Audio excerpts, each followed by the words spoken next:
Good day, everyone, and welcome to another edition of The Basic Equation. Today's basic equation was brought to you by the letter A.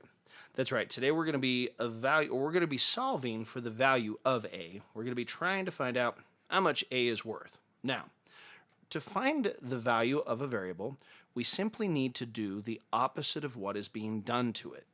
In this case, A is being divided by 2. So what is the opposite of dividing by 2? Multiplying by 2, right? So we can actually multiply both sides by 2. So I'm going to multiply this side by 2. I'm going to write that as a fraction just so it's easier.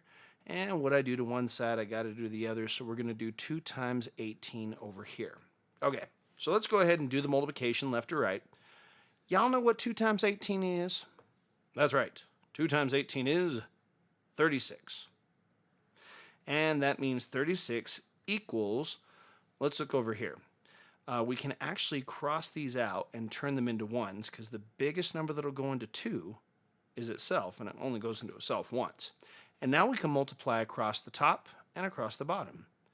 So A times 1 is A, and 1 times 1 is 1, and of course A divided by 1 is still going to give me A.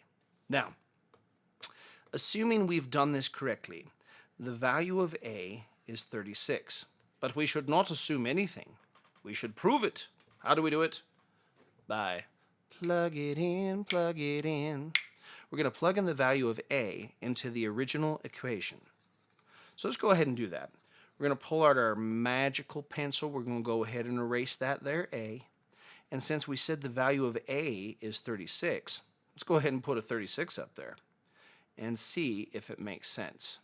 So let me ask you, is it true that 18 is equal to 36 divided by 2? Well, what's 36 divided by 2? 36 divided by 2 is 18. And so this is a true statement. 18 does in fact equal 18, which means that this is a solution to the equation. These are fireworks, y'all. Anyways, I do hope that was helpful. Best of luck to you.